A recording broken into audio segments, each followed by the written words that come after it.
بسم اللہ الرحمن الرحیم۔ اللهم صل على سيدنا ومولانا محمد افضل صلواتك بعدد معلوماتك وبارك وسلم وصل عليه۔ بسم اللہ الرحمن الرحیم۔ عزیز طلباء کرام، امید ہے کہ انشاءاللہ العزیز آپ سب خیر و عافیت کے ساتھ ہوں گے۔ جامع السنن الترمذی جلد ثانی کے ابواب البر والصلۃ عن رسول اللہ صلی اللہ علیہ وسلم کے ایک اور سبق کے ساتھ اللہ جل شانہ کے فضل و کرم سے آپ کے خدمت میں حاضر ہونے کا موقع ملا بحمد اللہ تعالی۔ آج ہمارا سبق نمبر 83 ہے، تو بڑھتے ہیں اپنے سبق کی طرف۔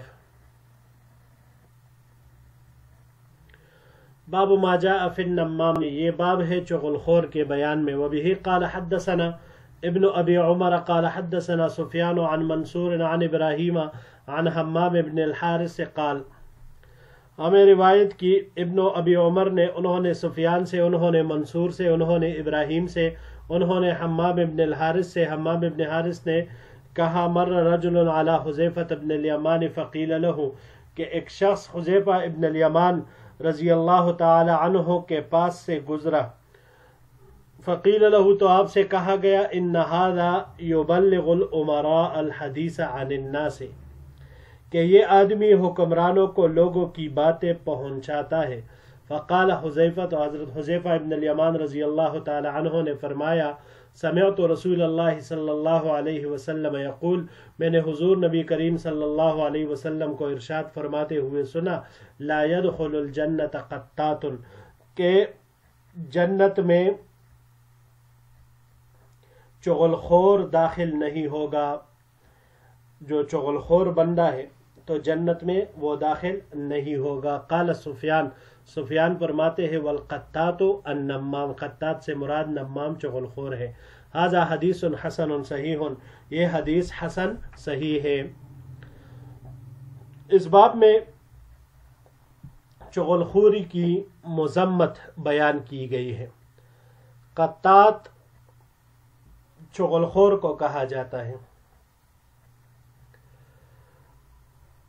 چغل خوری اس کا حاصل معنی یہ ہے کہ کسی ایک قوم یا فرد کا کلام کسی دوسرے فرد یا قوم کو شر اور فتنہ پھیلانے کے طور پر نقل کرنا، ان کو جا کر بیان کرنا، تو یا لکھ کر بھیجنا، اشارتاً کنایتاً سمجھانا، کسی بھی طریقے سے ہو، کسی بھی لحاظ سے ہو، لیکن مقصود اس کو شر کے طور پر ہو، فتنہ پھیلانا ہو، آپس میں لڑوانا ہو، دوسرے کو اس لیے خبردار کیا جاتا ہے، تو یا آپس میں دشمنی پیدا کرنا بھی مقصد ہو سکتا ہے۔ تو پھر اس کے نتیجے میں جو بھی اقدام کرے تو اس کو چغل خوری کہا جاتا ہے۔ اس کا مقصد ہی شر اور فساد پھیلانا ہوتا ہے، فتنہ برپا کرنا ہوتا ہے۔ اب شر و فساد کو اللہ تعالیٰ مبغوض رکھتا ہے، تو لہٰذا جنت میں مفسدین کی جگہ ہے ہی نہیں، اسی وجہ سے فرمایا کہ چغل خور جنت میں داخل نہیں ہوگا۔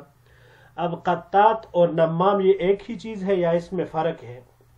تو حضرت سفیان رحمہ اللہ نے جو تفسیر بیان کی تو اس کے مطابق تو قطات اور نمام دونوں کا ایک ہی معنی ہے، لیکن محدثین حضرات نے ان دونوں کے درمیان ایک باریک فرق بیان کیا ہے۔ وہ یہ کہ نمام وہ ہوتا ہے جو لوگوں کے ساتھ ان کی مجلس میں بیٹھ کر ان کی باتیں سنتا ہے اور پھر وہی باتیں دوسروں کو شر اور فساد کے طور پر اسی ارادے سے وہ پہنچا دیتا ہے، جبکہ قطات وہ ہوتا ہے جو کچھ لوگ آپس میں باتیں کرتے ہیں تو وہ چھپکے سے کان لگا کر سنتا ہے، جاسوسی کرتا ہے ایک طرح سے، پھر ان باتوں کو جب سن لیتا ہے تو وہ لوگ اس سننے سے تو بے خبر ہی ہوتے ہیں، تو پھر یہ آدمی ان کی یہ باتیں ان لوگوں تک پہنچا دیتا ہے، دوسرے لوگوں تک۔ تو شر اور فتنہ برپا کرنے کے لیے یہ دونوں اس لحاظ سے ایک ہی جیسے ہیں، ایک مجلس میں بیٹھ کر کرتا ہے، دوسرا چوری چھپے پوشیدہ طور پر یہ کرتا ہے۔ یہ بات یاد رکھے کہ کسی کی مرضی کے خلاف ان کی باتوں کو خفیہ طور پر کان لگا کر سننا، ریکارڈ کرنا، جس بھی طریقے سے ہو، یہ حرام ہے، حرام۔ ایک حدیث مبارک میں آپ صلی اللہ علیہ وسلم نے ارشاد فرمایا من استمع حدیث قوم وهم له کارہون صب فی اذنیہ الرصاص یوم القیامت، یعنی الرصاص، دیکھیے مفہوم ہے حدیث مبارک کا کہ جس نے کسی قوم کی باتوں کو سننے کے لیے کان لگایا حالانکہ وہ لوگ اس کے سننے کو ناپسند کرتے ہو، تو قیامت کے دن اس آدمی کے جو چپکے سے کان لگا کر وہ باتیں سن رہا تھا، اس کے دونوں کانوں میں پگھلا ہوا تانبا انڈیلا جائے گا۔ اللہ اکبر، کتنی بڑی وہ بات ہے کہ اس کے لیے یہ اس کے کانوں میں پگھلا ہوا تانبا وہ انڈیلا جائے گا۔ اللہ جل شانہ ہم سب کی اس سے حفاظت فرمائے۔ جی بڑھتے ہیں اگلے باب کی طرف۔ باب ما جاء فی العی، یہ باب ہے کم گوئی کے بیان میں۔ وبه قال حدثنا احمد بن منيع قال حدثنا يزيد بن هارون عن ابي غسان محمد بن مطرف عن حسان بن عطية عن ابي امامة عن النبي صلی اللہ علیہ وسلم قال، ہمیں روایت کی احمد بن منیع نے، انہوں نے یزید بن ہارون سے، انہوں نے ابی غسان محمد بن مطرف سے، انہوں نے حسان بن عطیہ سے، انہوں نے ابی امامہ سے، انہوں نے حضور نبی کریم صلی اللہ علیہ وسلم سے کہ آپ صلی اللہ علیہ وسلم نے ارشاد فرمایا الحیاء والعی شعبتان من الایمان والبذاء والبیان شعبتان من النفاق، کہ حضور نبی کریم صلی اللہ علیہ وسلم نے ارشاد فرمایا کہ حیا یعنی کسی چیز سے حیا کرنا اور کم بولنا ایمان کی دو شاخیں ہیں، جبکہ فحش باتیں کرنا اور زائد از حاجت بولنا، ضرورت کے سوا بولنا نفاق کی دو شاخیں ہیں۔ هذا حدیث حسن غریب، یہ حدیث حسن غریب ہے۔ انما نعرفه من حدیث ابی غسان محمد ابن مطرف، ہم اس کو جانتے ہیں صرف ابو غسان محمد ابن مطرف کے طریق سے۔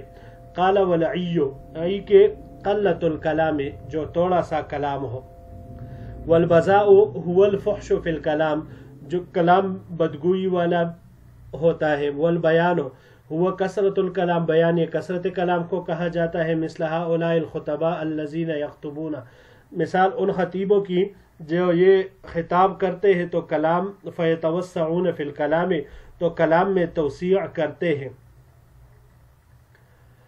وَيَتَفَصَّحُونَ فِيهِ مِن مَدْحِ النَّاسِ فِيمَا لَا يُرْضِي اللَّهِ، اور کلام میں تکلف کے ساتھ باریکیاں نکال کر لوگوں کی وہ مدح سرائی کرتے ہیں جو اللہ تعالیٰ کو پسند نہیں ہوتی یا جس کو اللہ تعالیٰ پسند نہیں کرتے۔ کمگوئی العی، اس کا معنی یہی کمگوئی ہے، عین کے کسرہ کے ساتھ اور یا مشدد کے ساتھ، یہ باب سمع یسمع سے آتا ہے۔ معنی اس کا آتا ہے کلام سے بند ہونا یا بات کرنے میں عاجز ہونا، اور ایک اس کا جو لازمی معنی ہے وہ جہل اور بے علمی ہے۔ اب جس کے پاس کسی چیز کے بارے میں علم نہ ہو تو وہ اس چیز کے بارے میں بات کرنے سے عاجز ہوتا ہے، بات کر نہیں سکتا۔ تو جیسے کہ اس معنی کے لحاظ سے ایک روایت میں آتا ہے انما شفاء العی السوال، یعنی جہل اور لا علمی کا علاج ہے سوال کرنا، پوچھنا، اہل علم سے پوچھا جائے تو لہٰذا وہ جواب دے کر اس کے جہل اور لا علمی کا اظہار کریں گے، لیکن یہاں پر یہ لا علمی اور جہل مراد نہیں ہے، بلکہ یہاں گناہ کی باتوں اور بے فائدہ باتوں سے سکوت کرنا مراد ہے، کیونکہ اس کو ایمان کا حصہ قرار دیا گیا ہے اور یہی درست ہے۔ تأمل، تدبر کے ساتھ رک رک کر بات کرنا مراد ہے، کہ جب انسان کسی بات میں خوب غور و فکر کرے گا تو لہٰذا وہ غلطی سے پاک اور صحیح کلام ہوگا، اور بہت ہی تھوڑا، جیسے ایک اور حدیث میں آتا ہے خیر الکلام ما قل ودل، تھوڑا سا کلام ہو لیکن مدلل ہو تو وہ بہت ہی بہتر ہے۔ تو اس طرح سے یہ یہاں پر آیا۔ اب دو شعبے ذکر ہوئے، الحیاء والعی شعبتان من الایمان، یہ ایمان کے شعبے ذکر ہوئے۔ حیا، اس کے بارے میں گزر چکا ہے چند ابواب پہلے کہ حیا ایک ایسی خصلت ہے جو مومن کے لیے زینت ہے۔ جس طرح ایمان انسان کو برائی سے روک دیتا ہے، اس طرح حیا بھی انسان کو بری عادات، قبیح افعال سے روک دیتی ہے۔ تو اسی وجہ سے حیا کو ایمان کا حصہ قرار دیا. اور قلت کلام، بیہودہ اور بے فائدہ باتوں سے اختیار کرنا، یہ بھی ایمان کا ایک شعبہ ہے کہ یہ سکوت اختیار کرنا ایمان کا شعبہ ہے کہ جو لغو اور بیہودہ باتوں سے سکوت کیا جائے، ورنہ جہاں حق بات کرنے کی ضرورت ہو تو حق بات کی جائے گی. اور اس کے مقابل میں بذا والبیان، بذا مانا فحش گوئی، یہ بھی ماقبل میں گزر چکا ہے، اور بیان یہ حد سے زیادہ بے مطلب فضول اسے کہا جاتا ہے. بولنا، بیان کا مطلب یہ یہاں پر یہی آئے گا. جی بڑھتے ہیں آخری باب کی طرف.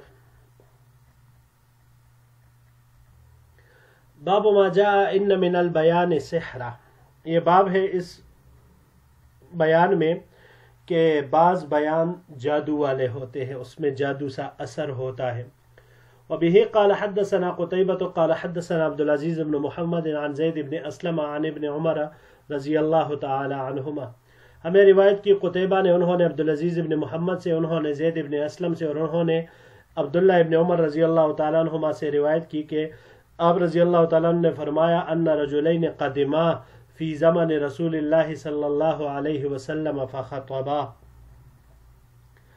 کہ حضور صلی اللہ علیہ وسلم کے زمانے میں دو آدمی آئے، پس دونوں نے خطبہ دیا. فعجب الناس من کلامہما، اب انہوں نے لوگوں سے بات چیت کی، ان کو مخاطب کیا تو ان کے کلام سے لوگوں نے تعجب کیا.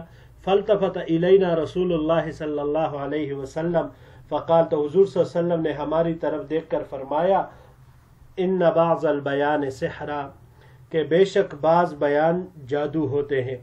وفی الباب عن عمار وابن مسعود وعبداللہ ابن شخیر، اس باب میں حضرت عمار، عبداللہ ابن مسعود اور عبداللہ ابن شخیر رضی اللہ تعالیٰ عنہ مجمعین سے روایات ہے. ھذا حدیث حسن صحیح، یہ حدیث حسن صحیح ہے. اب اس حدیث میں حضور نبی کریم صلی اللہ علیہ وسلم نے بعض بیانوں کو وہ جادو قرار دیا. تو یعنی مطلب اس کا یہ ہوا کہ جادو کے ساتھ مشابہ ہونے، مشابہت اس اعتبار سے ہے کہ جس طرح جادو مخفی طور پر اثر کرتا ہے اور اس کے ذریعے لوگوں کے دلوں کو مائل کیا جاتا ہے، تو اس طرح بعض بیان بھی اسی طرح اثر انداز ہوتے ہیں کہ جس سے قلوب متاثر ہوتے ہیں اور دل ان کی طرف مائل ہوتے ہیں مخفی طریقے سے. بس اگر یہ مؤثر بیان ایسا ہو کہ جس سے دلوں میں اللہ کی اطاعت، فرمان برداری، شریعت پر عمل کرنا، اطاعت پر آنا، خشیت الہی، تقوی پیدا ہو جاتا ہے، تو ایسا مؤثر بیان ممدوح اور مستحسن ہے. لیکن اگر اس بیان میں ملمہ سازی کی جاتی ہو، باطل کو مزین کر کے دکھایا جاتا ہو، تو پھر یہ بیان مذموم اور مکروہ ہے. جی عزیز طلباء کرام، یہی تک ہمارا آج کا سبق تھا. انشاءاللہ العزیز زندگی رہی تو اگلے درس میں ایک نئے باب کے ساتھ پھر آپ کی خدمت میں حاضر ہوں گے. السلام علیکم ورحمۃ اللہ وبرکاتہ.